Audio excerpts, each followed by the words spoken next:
there. Today, we're going to take a look at how you evaluate all 6 trig functions if you are given the value of one trig function and the quadrant that the angle is in. Let's go.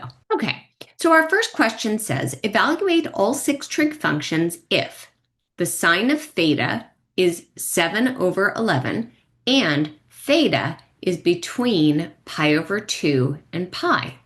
All right, so let's talk about how we set this up. Whenever I have a placement outside of the first quadrant, I'm going to always draw my 4 quadrants and place this thing. So here's my 4 quadrants, and I know I start at 0 or I end at 2 pi, so that's labeled both ways. Then I know that 90 degrees away, right, is pi over 2. I know that another 90 degrees away is pi. And then I know that if I continue that final 90 degrees, that's 3 pi over 2, and then I finish off again at 2 pi. Okay, so that's my quadrants labeled. So now if my theta is between pi over 2 and pi, it's over here in the second quadrant. So I'm going to go ahead and draw my hypotenuse. My theta is always in relation to the x-axis. And now that I have my theta placed in my second quadrant and I've dropped my perpendicular to make the right triangle, now I can go ahead and use this information that the sine of theta is 7 over 11. Well, I know my trig ratio, right? Sine is opposite over hypotenuse. If that is not familiar to you, pause. Take a look at this video instead, which talks about the trig ratios, and then come back and continue. All right, opposite. So if my theta is here, the leg of the triangle that is opposite it is right here. So that's my 7. My hypotenuse is always the side opposite the 90-degree angle, or the side coming out of the origin. And then to find my final leg, my adjacent, I would go ahead and remember that these legs of a triangle relate with Pythagorean theorem, right? A squared plus 7 squared equals 11 squared. So a squared plus 49 equals 121. A squared equals 72. A equals the square root of 72, which breaks down into 3 times 3 times 2 times 2 times 2. Which equals 3 times 2 times the square root of 2, or 6 root 2. Now, the final thing I have to do before I start listing my 6 trig functions is I have to make note of the fact that this is in the second quadrant, which means this 6 root 2 is traveling in the negative direction. So that's negative 6 root 2, positive 7, and hypotenuse is always positive. Now I can do my 6 trig functions. So first I'm going to write them. So my first 3 functions, sine, cosine, tangent, and now I'm going to write the co-functions that go with them. I'm going to start from the bottom up. Tangent's co-function is cotangent. Cosine's co-function is secant, and sine's co-function is cosecant. If you have trouble remembering these guys, what I like to think is that each pair of function and cofunction has exactly one co between them. So tangent and cotangent. Cosine already has the co, so that leaves it paired with secant.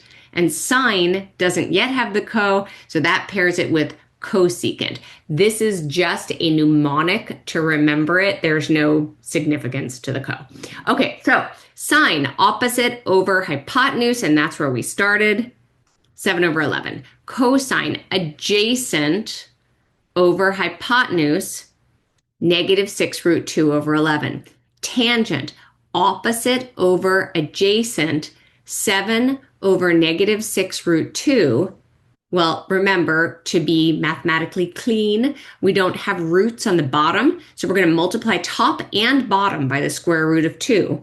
This is called rationalizing. We can do this because multiplying by root 2 over root 2 is like multiplying by 1. It doesn't change anything, but when we multiply root 2 by itself, that removes the square root on the bottom.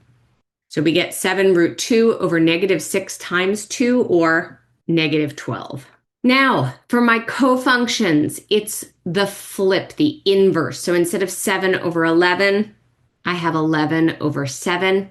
Instead of adjacent over hypotenuse, I have hypotenuse over adjacent.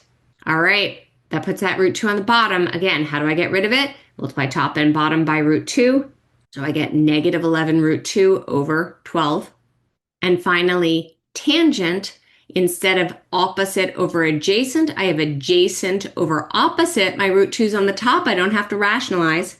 And that right there are all 6 trig functions given sine theta is 7 over 11 and theta is in that second quadrant. Let's do another. So this time, let's evaluate all 6 trig functions if the cotangent of theta is 16 over 11 and theta is between 0 and pi over 2. All right, 0 and pi over 2 puts us in the first quadrant. My theta is always between my terminal side and my x-axis. Cotangent, well, tangent is opposite over adjacent, so cotangent is adjacent over opposite, adjacent over opposite. And again, now I'm going to find my hypotenuse. 11 squared plus 16 squared equals hypotenuse squared. 121 plus 256 equals hypotenuse squared. Hypotenuse is the square root of 377, and that does not break down any further.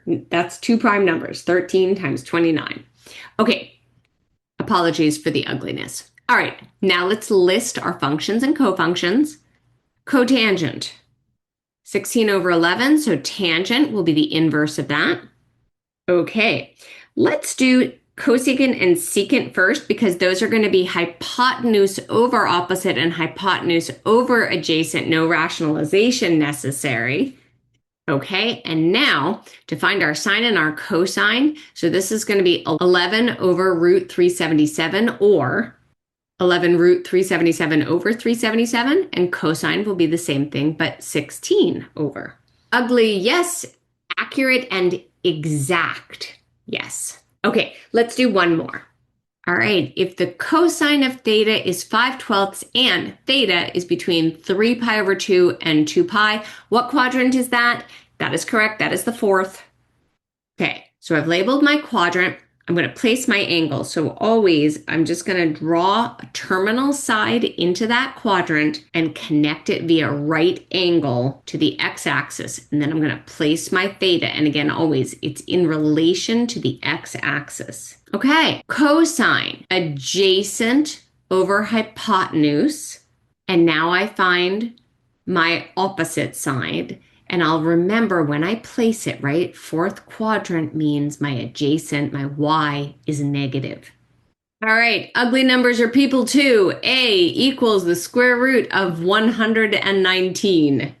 All right, and so now let's go ahead and finish it up. Let's write our 6 functions. Okay, I'm about to fill this in. Anybody out there screaming about something I forgot to do?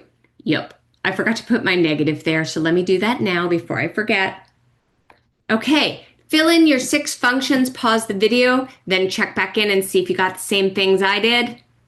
Okay, sine and cosecant, cosine and secant, tangent and cotangent. Do we wind up with the same stuff? All right, you are now an expert at this kind of problem. You can do it in any of the 4 quadrants.